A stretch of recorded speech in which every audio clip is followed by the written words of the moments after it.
Atos capítulo 22, e deixe a sua Bíblia aberta aí.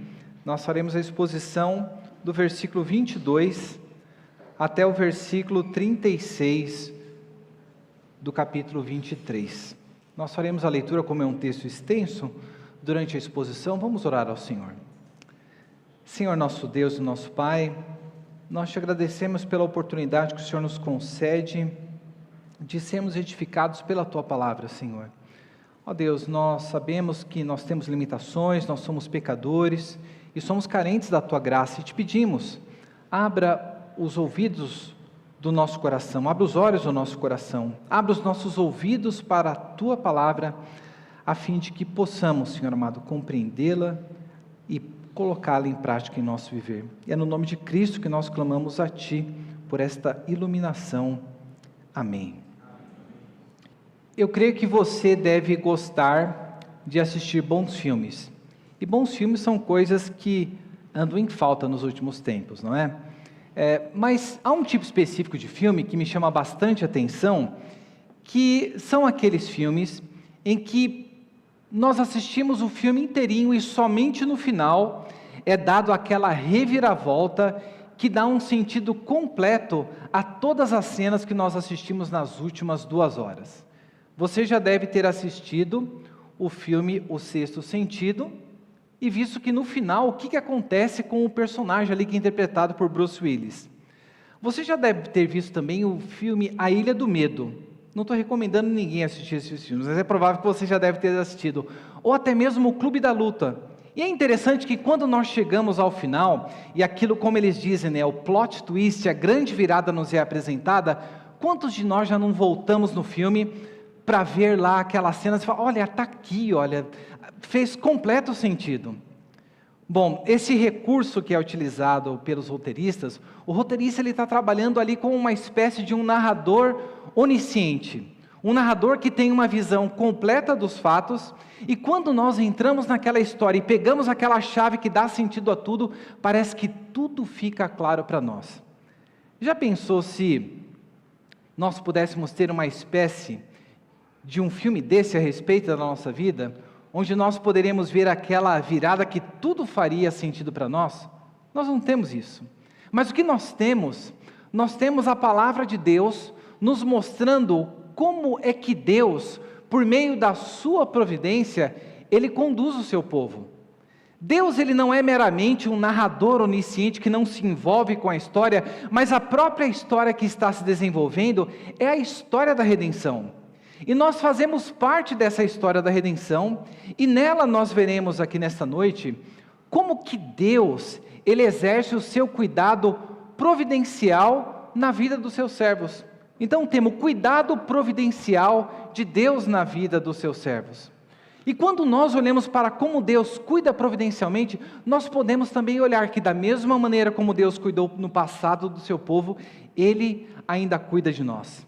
E para nós a doutrina da providência, ela é uma doutrina toda especial. Pegue depois na sua casa durante a semana e leia lá o capítulo 5 da Confissão de Fé. E você vai ver lá que no primeiro parágrafo do capítulo 5, você verá que a providência, ela diz respeito à sábia e santa providência de Deus, que é infalível pela sua presciência e pela sua livre e imutável conselho da sua vontade. O que Deus faz? Deus, Ele sustenta, dirige, dispõe e governa todas as criaturas, todas as ações e todas as coisas, desde a maior até a menor. E nós veremos como que isso acontece na vida do apóstolo Paulo, e como que isso se processa na nossa vida também. Se você se lembrar dos últimos domingos, nós temos visto que Paulo, ao final da sua 3ª viagem missionária, ele vai para Jerusalém para encontrar com os demais discípulos, para falar da conversão dos gentios, e nós vemos ali que ele é convencido por aqueles irmãos para ir até o templo, para mostrar que ele não estava ensinando nada contrário à lei, pagar aquele voto que 4 homens haviam feito, e nós vemos que ali que o povo a multidão judaica se vira contra Paulo, ele ali é resgatado pelo centurião, e em determinado momento ele pede a palavra para que ele se dirija ao povo, e nós vemos ali que no capítulo 22, Paulo ele dá o testemunho da sua fé em Cristo Jesus. E no domingo passado nós vimos como que Deus, em meio aos sofrimentos, Ele nos permite tanto a nos identificarmos com o nosso Redentor, quanto a darmos testemunho da nossa fé.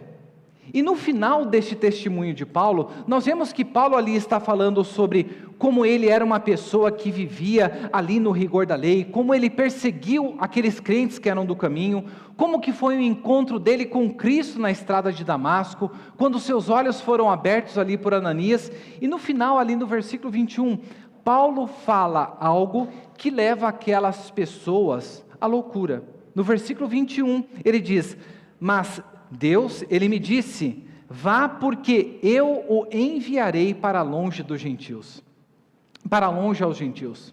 Paulo tinha claro a sua consciência da sua missão para os gentios, mas aquela multidão judaica não havia compreendido os propósitos de Deus, e nós vemos aqui a partir do versículo 22, nós lemos agora do 22 ao 29, mostrando o que aconteceu, o que aquele povo fez para com Paulo. Versículo 22, até este ponto, a multidão ficou ouvindo, mas quando Paulo disse isso, começaram a gritar bem alto: fora com ele, mate-o porque ele não merece viver. Enquanto eles gritavam, tiravam as suas capas e jogavam poeira ao ar. O comandante ordenou que Paulo fosse recolhido à fortaleza e que sob açoite fosse interrogado para saber por que motivo estavam gritando assim contra ele. Quando o estavam amarrando com correias, Paulo perguntou ao centurião que ali estava: será que vocês têm direito de açoitar um cidadão romano sem que ele tenha sido condenado? Ouvindo isto, o centurião procurou o comandante e lhe disse: que é isso que o senhor está prestes a fazer? Saiba que aquele homem é cidadão romano. Então o comandante veio e perguntou a Paulo: diga-me uma coisa, você é romano? Paulo respondeu: sou. E o comandante disse: eu tive de gastar muito dinheiro para conseguir essa cidadania. Ao que Paulo respondeu: pois eu a tenho de nascença. Imediatamente se afastaram os que iam interrogá-lo com açoites. O próprio comandante ficou com medo quando soube que Paulo era romano, porque tinha mandado amarrá-lo. A primeira coisa que eu quero verificar com os irmãos, que a palavra de Deus nos mostra, sobre o cuidado providencial de Deus sobre a vida dos seus servos, é que, em primeiro lugar, este cuidado, ele nem sempre se manifesta com ações sobrenaturais de Deus na nossa vida. Nós vemos aqui que o cuidado de Deus, ele está se manifestando, muitas vezes ele se manifesta através de coisas que nós consideramos mundanas, coisas que nós consideramos ordinárias. E como que nós vemos isso aqui? E por que nós vemos que um livramento está sendo concedido a Paulo? A multidão, diante de Paulo falar que Jesus Cristo havia comissionado ele para os gentios, ela se coloca para querer matar Paulo. E nós vemos que no meio de tudo aquilo, o comandante romano que ali estava, ele ordena que Paulo fosse recolhido, e ele ia querer descobrir sobre por que a multidão estava fazendo aquilo, e qual que era o jeito que o Império Romano utilizava para interrogar, obter informações daqueles que estavam sob suspeita. Nada mais, nada menos do que tortura. E a palavra que é usada aqui no versículo 24, é dito que ele sob açoite fosse interrogado. Eu creio que a maioria de vocês já deve ter assistido o filme do Paul Gibson, aquele da Páscoa, sobre Jesus. E uma das cenas bem grotescas, que ela tem o propósito de ser assim mesmo, que é colocado ali, é de quando Jesus Cristo está sendo açoitado. E vocês se lembram bem que o açoite que era usado para isso, não era meramente a cinta que o seu pai usava para dar uma surra quando era criança, mas era um açoite com diversas pontas, pedaços de ossos que tinham o objetivo não apenas de doer, mas de flagelar, de arrancar partes do corpo daquela pessoa, partes da carne. Então Paulo estava para ser açoitado diante disso, mas algo ali acontece. Paulo, ele faz uma pergunta colocando, olha, será que vocês têm direito de açoitar um cidadão romano? E aqui pela primeira vez, nós vemos Paulo falando a respeito da sua cidadania. Paulo, que ele era natural de Tarso, nós vemos que muito provavelmente o seu pai tenha servido ao Império Romano e tenha ganhado. Então, por nascença, Paulo, ele era um romano e os cidadãos romanos tinham direitos distintos. Eles não poderiam ser açoitados sem que eles tivessem passado por um tribunal. Nós vemos aqui que diante disso, aquele comandante, ele se sente atemorizado, ele olha para Paulo e fala, olha, mas eu consegui isso daqui por gastando muito dinheiro. E o que ele está colocando aqui é que ele se utilizou de suborno, porque essa era uma maneira que a cidadania era concedida naquela época, as pessoas subornavam alguém importante, ele conseguiu por muito dinheiro e ele se espanta ali com o fato de que Paulo o tinha por nascença. Então nessa situação o status de Paulo era superior ao daquele homem, que tinha a sua cidadania que havia sido comprada e a de Paulo que havia sido dada por nascimento. Nós vemos que diante de tudo isso, aquele comandante, ele fica tomado com medo quando soube que Paulo era romano, porque tinha mandado amarrá-lo. Como que Deus está manifestando o seu cuidado providencial sobre a vida de Paulo, através de algo ordinário, de algo mundano? Paulo recebeu o seu livramento de ter sido açoitado, pelo simples fato providencial de Deus na condução da história daquele servo, ter feito com que ele nascesse em uma região, que isso lhe concedesse o direito de ser romano, romano por nascimento. Nós vemos que pelo fato de Paulo ser romano, providencialmente ele foi livrado dele ter sido açoitado. E quando nós paramos para olhar, nós achamos isso como uma coisa como trivial e mundana, mas a palavra de Deus nos mostra que Deus ele nos livra por meio de coisas que nós muitas vezes consideramos ordinárias. E em meio àquele império, nós vimos que uma lei havia, e um cidadão romano não poderia ser açoitado. Quando nós olhamos para a história da nossa vida, nós muitas vezes não compreendemos a razão de nós termos nascido no bairro que nós nascemos, de nós termos estudado o que quer que nós estudamos, de nós termos passado por diversas situações e muitas vezes nós não percebemos que no meio dessas situações ordinárias, Deus ele está expressando o seu cuidado sobre a nossa vida. Mas nós só podemos ter isso em mente se um filme nos for mostrado, e este filme que nos é apresentado na história da redenção, ele está nos mostrando que Deus sim, ele nos livra por esses meios ordinários. Você poderia ter nascido na Rússia, ou pior, você poderia ter nascido na Coreia, e não na parte capitalista. Você poderia ter nascido na China, mas providencialmente, aprove a Deus que você nascesse onde? Que você se nascesse no Brasil. E aqui nós temos o privilégio de nós cultuarmos a Deus livremente, e nós muitas vezes criamos uma visão fantasiosa que as Escrituras não nos mostram, de que o cristão, ele tem de partir para cima com martírio. Que o cristão, em meio à perseguição, em meio às dificuldades, ele tem que mais ir para a arena e ser martirizado, porque essa é a vontade de Deus para a nossa vida. Mas o que nós vemos aqui, nós não vemos isso na história da igreja, mas o que nós vemos aqui é que nós temos o direito e devemos fazer o uso disso, como Paulo fez, de nós cultuarmos ao nosso Deus. Enquanto nós tivermos o direito, da nossa nação for um local livre, onde leis nos garantem o direito a termos a liberdade religiosa, nós devemos fazer uso disso. Porque uma pessoa que é um cidadão do reino, é uma pessoa que ela vive, ela tem sede por justiça. E ela não se conforma com as coisas que estão acontecendo, e Paulo aqui não fez uso disso por soberba, mas Paulo fez sabendo que justiça deveria ser feita, e que ele não poderia ser ali açoitado. Você já parou para pensar no cuidado providencial que Deus tem exercido sobre o nosso viver pelo fato de nós nascermos em um país livre, pautado por leis e que nos dá o direito de servirmos ao Senhor? Isso nos deveria impulsionar a saber que em meio às provações, em meio às dificuldades, Deus ele está expressando o seu cuidado providencial nas coisas mais simples que nós muitas vezes não atentamos para ela. Mas o texto vai continuar aqui nos mostrando que há uma outra forma que Deus ele manifesta o seu cuidado sobre a nossa vida. Vamos ler o texto antes.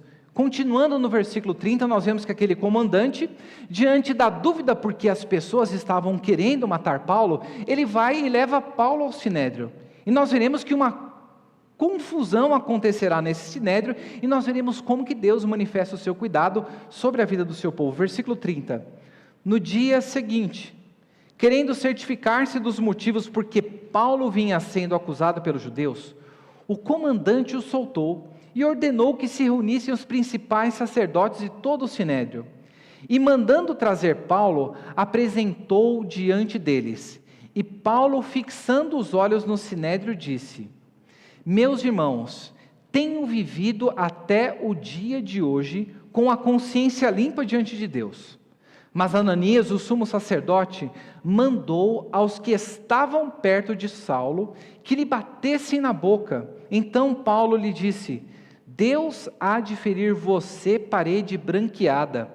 Você está aí sentado para me julgar de acordo com a lei, e contra a lei ordena que eu seja agredido.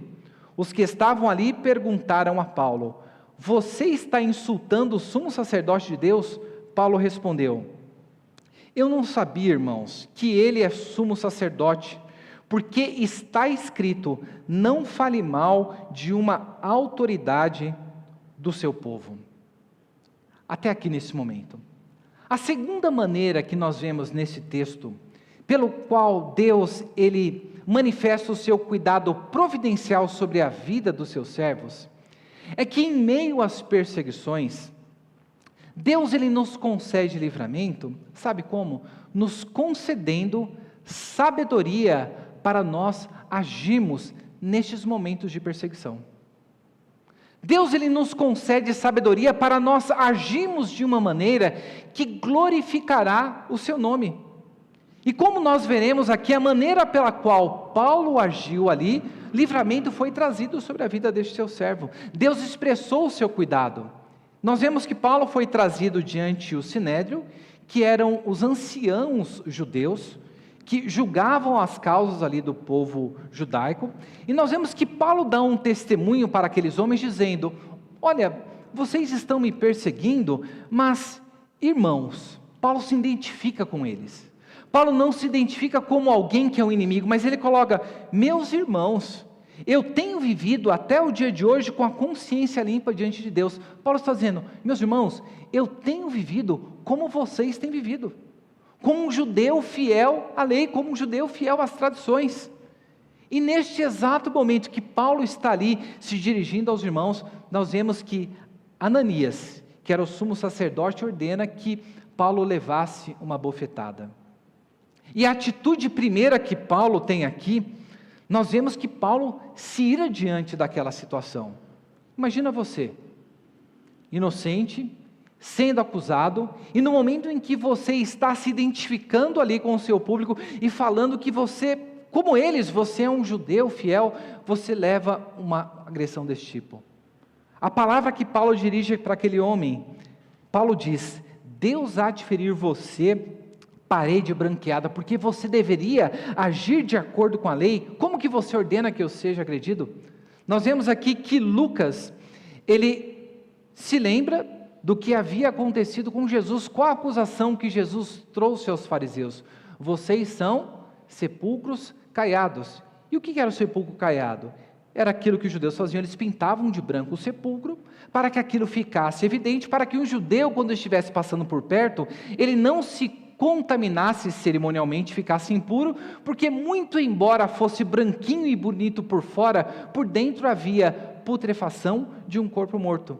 E Paulo aqui se dirige àquele sumo sacerdote dizendo: parede branqueada, você que deveria estar exercendo a lei, você está ordenando que eu seja agredido.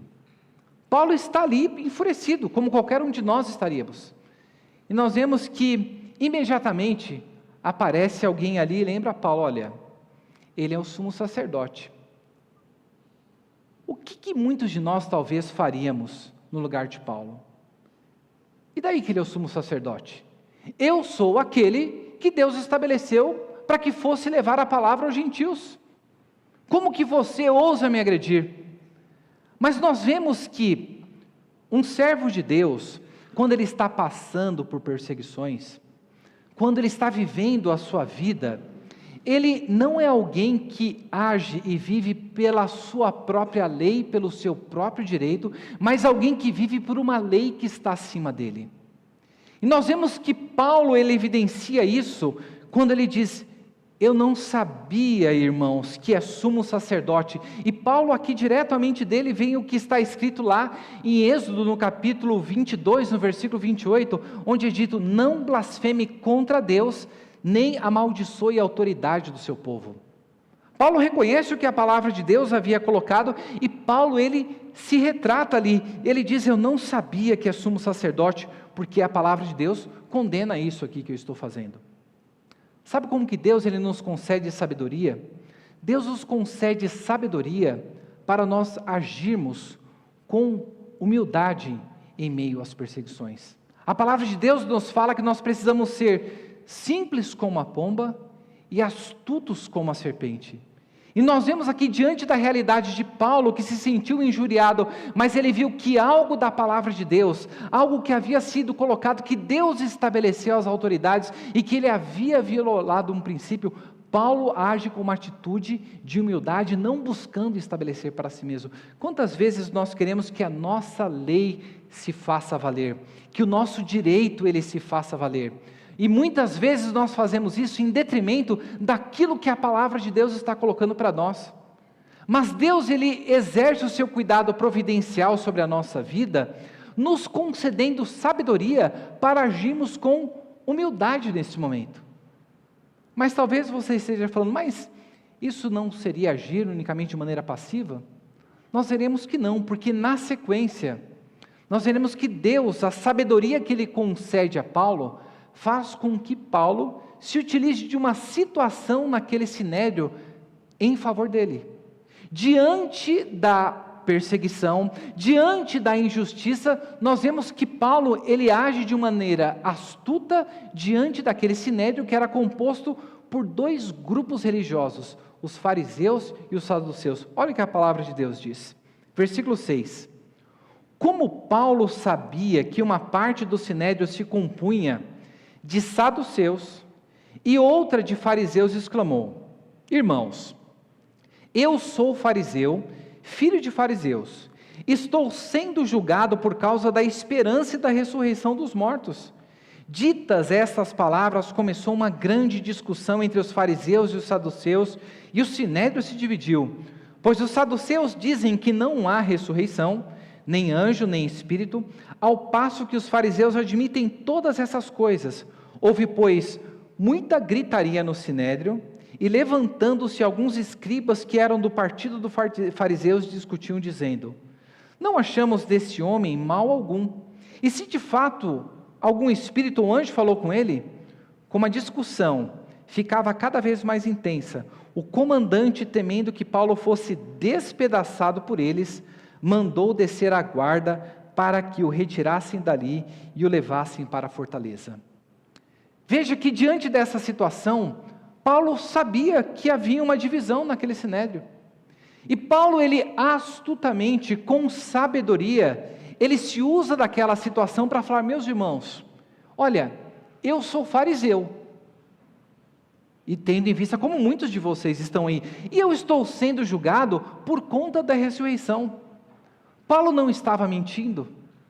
Paulo, na sua mensagem, na proclamação do Evangelho, ele proclamava o Evangelho do Cristo ressuscitado, que o havia comissionado.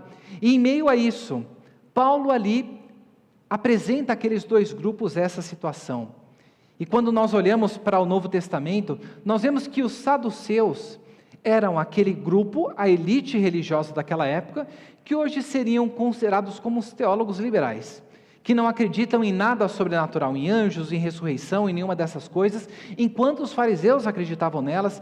E nós vemos que O que você espera? Imagina só, você vai em um local onde só tem mestres da lei,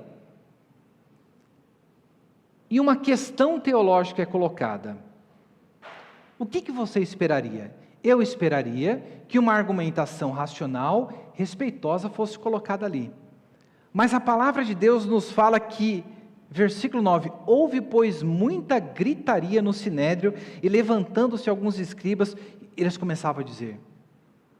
Veja só, meus irmãos, não é muitas vezes, fazendo um parênteses aqui nesta controvérsia entre fariseus e saduceus, que nós nos comportamos em muitas discussões religiosas. Veja, essas pessoas eram homens religiosos, mas na sua religiosidade, eles estavam se levantando contra um servo de Deus, estavam discutindo ardorosamente, ao ponto de uma gritaria ser estabelecida, e o comandante, temendo que Paulo fosse despedaçado, o removeu dali e o levou para a fortaleza, para que o levasse à fortaleza. Nós vemos aqui que a palavra de Deus, que Deus, Ele manifesta o seu cuidado sobre a nossa vida, nos concedendo sabedoria, para que nós saibamos agir como pombas e como serpentes, tendo a humildade de viver de acordo com a palavra de Deus, mas tendo também a astúcia para reconhecer quando algo injusto está sendo colocado, e nós nos valermos deste conhecimento que nós temos. Você tem buscado sabedoria de Deus? A palavra de Deus nos diz que em Jesus Cristo estão os tesouros da sabedoria e do conhecimento. Mas muitas vezes nós queremos passar pelas provações e pela perseguição por nós servirmos a Cristo Jesus, pautado unicamente na nossa sabedoria. E nós vemos que a palavra de Deus, ela nos adverte ali, quando, por exemplo, estivermos sendo provados, nós devemos pedir sabedoria a Deus. Na nossa vida como cristãos, nós devemos buscar uma vida de sabedoria pautada por aquilo que a palavra de Deus, ela nos apresenta. Porque sabe como que nós somos confortados? Nós vemos que, às vezes a gente pensa, que a vida cristã, no seu cuidado providencial, Deus, Ele vai nos livrar dos caos e das confusões. Mas, se você prestar atenção do versículo 22 em torno, só confusão vai estar acontecendo na vida de Paulo. A multidão se levantando para matá-lo, o comandante querendo açoitá-lo para tirar informações, o sinédrio se levantando ali contra Paulo. Veja, na nossa vida Deus nunca nos prometeu que a nossa viagem seria uma viagem tranquila. Mas em meio a essa viagem, o que Ele nos concede? Ele nos concede da sua sabedoria. E como que Ele nos concede isso? Por meio do seu Filho Jesus Cristo. E no versículo 11, nós vemos aqui, o que no meu entendimento, é o versículo central de toda esta passagem que nós estamos vendo aqui nesta noite, que, passado tudo isso, olha só o que o versículo 11 nos diz. Na noite seguinte, o Senhor, pondo-se ao lado de Paulo, disse: coragem, pois assim como você deu testemunho a meu respeito em Jerusalém, é necessário que você testemunhe também em Roma. Olha o que acontece, que coisa grandiosa acontece na vida de Paulo. Jesus Cristo, Ele não aparece no momento em que a multidão estava tentando matá-lo, não aparece no momento do açoite, não aparece no momento do sinédrio, mas depois de passado tudo isso, Jesus Cristo está ali ao lado de Paulo, e o que é dito, pondo-se ao lado de Paulo, não faz nos lembrar de Jesus Cristo como nosso paráclito, como nosso advogado, aquele que está ao nosso lado. Jesus Cristo se mostra presente com os seus servos em meio à perseguição, e qual é a palavra que Jesus dá para Paulo? Coragem, pois assim como você deu testemunho em Jerusalém, é necessário que você testemunhe também em Roma. Não é tudo aquilo que nós precisamos ouvir?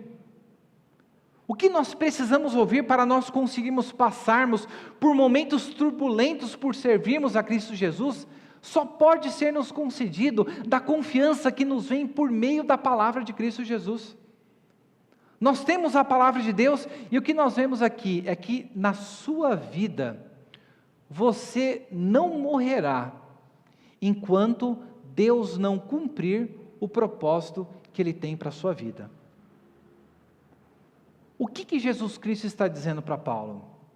Está difícil, Paulo, mas tenha coragem, porque do mesmo jeito que essa coisa toda aconteceu a meu respeito em Jerusalém, que você deu testemunho, é necessário que você vá para Roma, e que a mesma coisa aconteça com você e você dê testemunho. O propósito que Deus havia estabelecido para a vida de Paulo, se você virar uma página na sua Bíblia e ver enquanto Paulo estava dando o seu testemunho nas palavras de Ananias, veja lá no versículo 14 do que Deus disse para Paulo. Então ele disse: o Deus de nossos pais escolheu você de antemão para conhecer a vontade dele, ver o justo e ouvir a voz dele, porque você terá de ser testemunha dele diante de todos, anunciando as coisas que você tem visto e ouvido. Paulo sabe que o que está acontecendo ali é a palavra de Deus se cumprindo na vida dele. E nós precisamos saber que, se Deus ele tem um propósito em nossa vida, de nós testemunharmos a respeito dele, Deus ele cumprirá o seu propósito antes que nós venhamos morrer.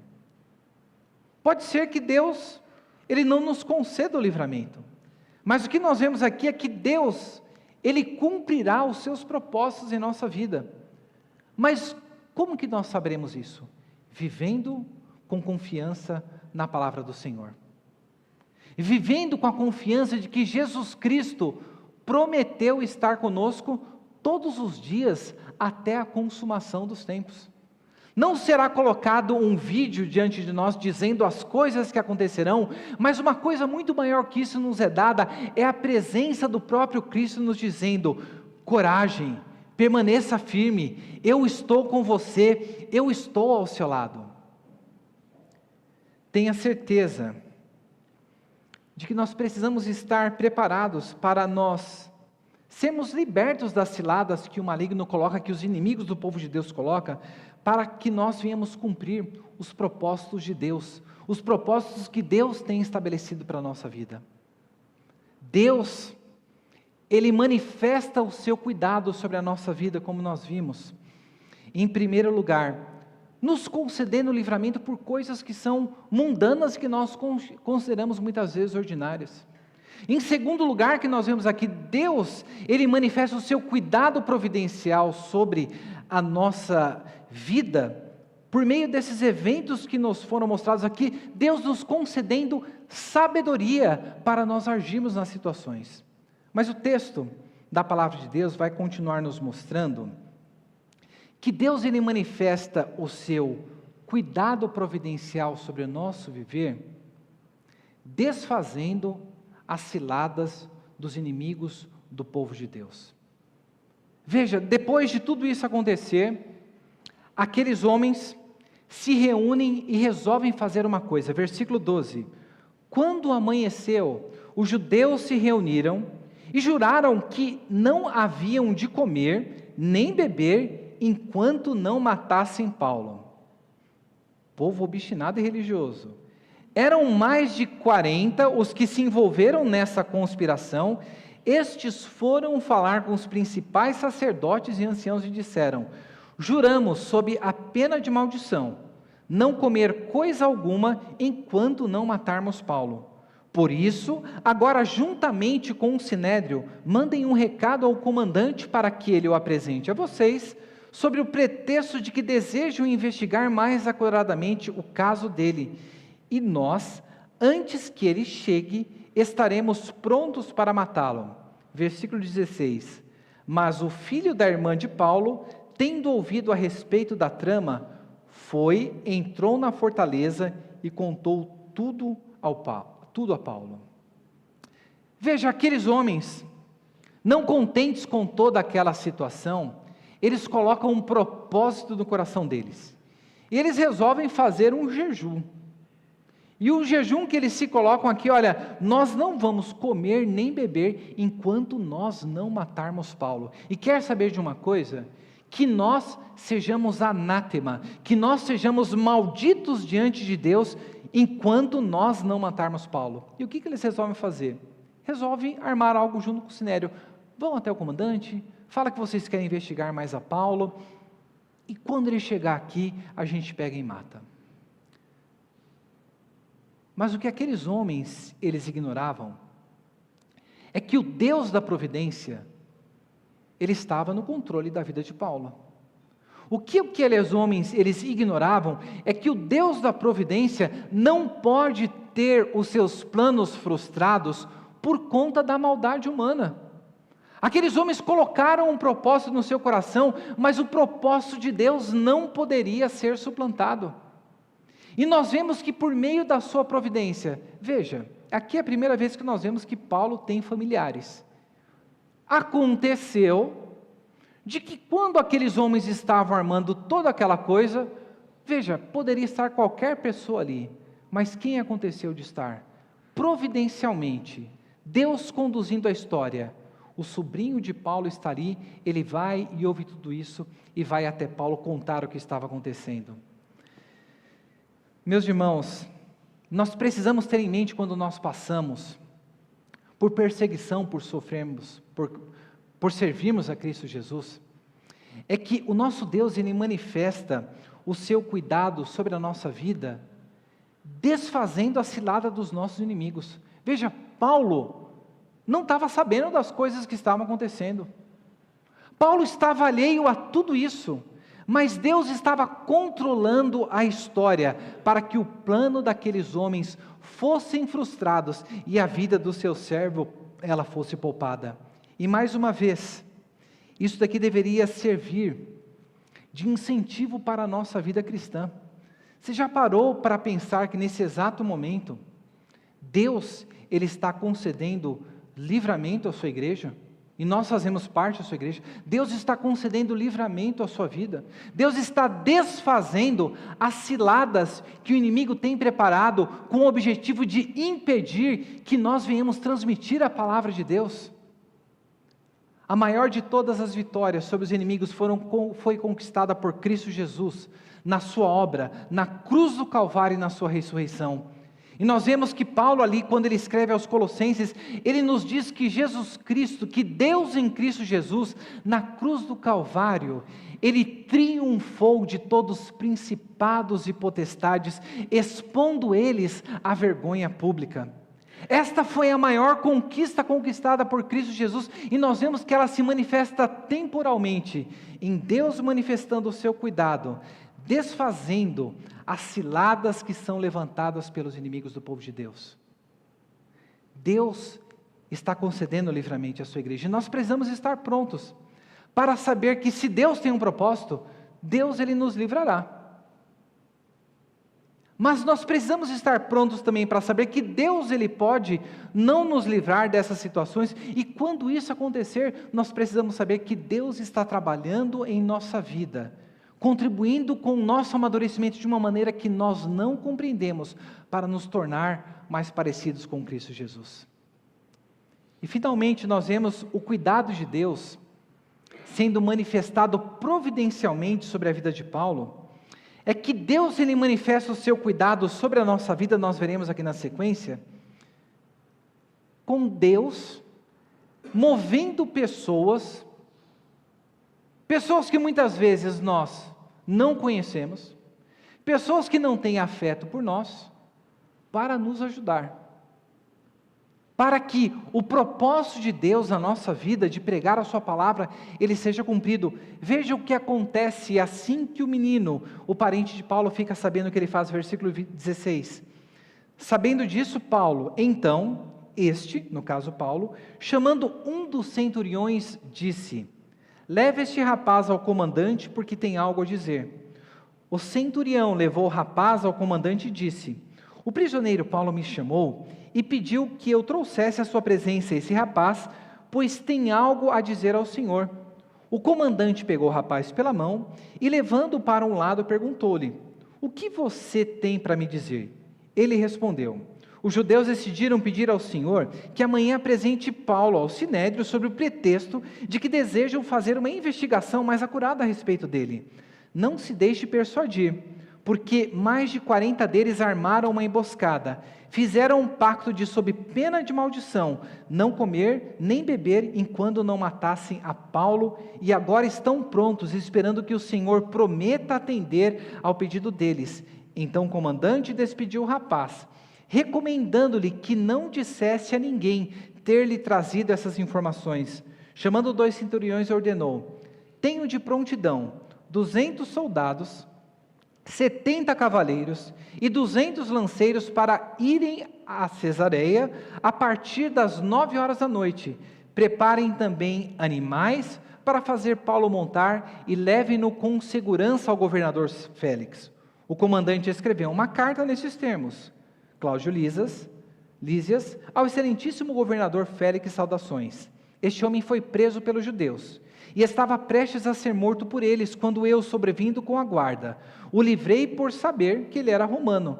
Querendo certificar-me do motivo de que o acusavam, levei-o ao sinédrio deles. Descobri que ele era acusado de coisas referentes a leis que os rege, mas nada que justificasse a morte ou mesmo prisão. Sendo eu informado de que ia haver uma emboscada contra o homem, tratei de enviá-lo imediatamente ao Senhor, intimando também os acusadores a irem na sua presença, a dizer na sua presença o que eles têm contra ele. Passe bem. Veja aqui o tanto de pessoas que Deus levantou para ajudar Paulo. Nós vemos que Deus levanta o sobrinho dele e providencialmente Deus permite, Deus controla as situações da história para que o sobrinho esteja ali e tome conhecimento de toda aquela conspiração. Paulo tinha o privilégio de estar em uma prisão romana onde ele tinha acesso aos seus parentes. Veja, o garoto poderia ter chegado lá e falado para Paulo, Paulo falado com os soldados e os centuriões não tivessem feito nada. Mas Deus, controlando providencialmente, faz com que aqueles centuriões se dirijam até o comandante dá ouvido à mensagem do menino, e olha só, quantos homens estavam se reunindo, ou colocaram um propósito no seu coração de matar Paulo? 40 homens colocaram no seu coração. Veja, quantos homens o comandante levanta para proteger Paulo? 200 soldados, 70 cavaleiros e 200 lanceiros. Parece desproporcional a coisa, né? 40 contra 470. Mas lembre-se, Paulo era cidadão romano. Imagina como ficaria para aquele comandante se 40 pessoas daquele povo que estava sob o domínio do império conseguisse roubar um prisioneiro e matar o prisioneiro. Algo de bom não aconteceria com aquele comandante. Mas nós vemos que Deus, controlando providencialmente a história, faz com que nada mais, nada menos do que 470 soldados sejam destacados para proteger. E ali ele envia uma carta ao governador da cidade, porque ele era o que tinha maior autoridade sobre aquela jurisdição, encaminhando toda a situação. E o que acontece no final? Nós lemos, versículo 31. Então os soldados, conforme lhes foi ordenado, pegaram Paulo e durante a noite o conduziram até Antipátride. No dia seguinte voltaram para a fortaleza, tendo deixado os cavaleiros encarregados de seguir viagem com ele. Quando estes chegaram a Cesareia, entregaram carta ao governador e também lhe apresentaram Paulo. Lida a carta, o governador perguntou de que província Paulo era, e quando soube que era da Cilícia, disse: ouvirei você quando chegarem os seus acusadores, e mandou que ele ficasse preso no pretório de Herodes. Mais adiante, no livro de Atos, nós veremos que este governador Félix, ele era um corrupto.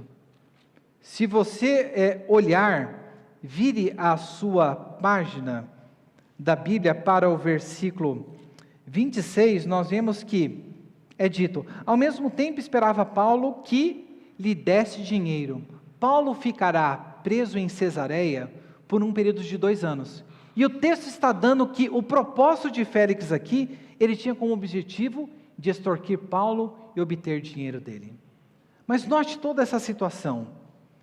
Deus, ele conduziu a vida de todas essas pessoas para manifestar o seu cuidado providencial sobre a vida de Paulo, movendo-as para ajudar. O que a palavra de Deus está nos dizendo é que na nossa vida cristã, na vida de proclamação da mensagem do Evangelho, Deus sempre preparará irmãos, amigos e até mesmo pessoas que não têm sentimentos por nós para expressar o seu cuidado sobre a nossa vida.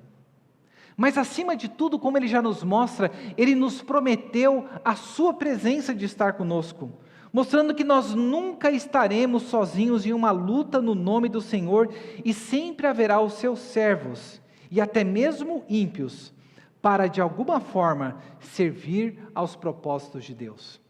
Quantas pessoas Deus tem levantado e que nós sequer sabemos, para que os propósitos de Deus eles se cumprem em nossa vida. O que a palavra de Deus ela está nos mostrando que na vida cristã ela não será desprovida de dificuldades, ela não será desprovida de perseguições. Nós veremos que Paulo irá para Roma, Paulo ele será martirizado posteriormente, mas a palavra que fica para nós aqui nessa noite é que Jesus Cristo ele está conosco. E Ele é aquele que nos dá a mensagem de coragem, permaneçam firmes, porque eu tenho expressado o meu cuidado na vida de vocês, nas coisas ordinárias. Eu, Cristo Jesus, tenho concedido, Ele nos tem concedido a sua sabedoria. Ele tem destruído os planos dos inimigos do seu reino, para que seus propósitos sejam cumpridos. E Ele tem levantado pessoas para nos ajudar, até mesmo aqueles que não temem ao Senhor. Então, diante disso, que nós venhamos nos regozijar diante do cuidado providencial de Deus sobre a vida dos seus servos. Vamos nos colocar de pé?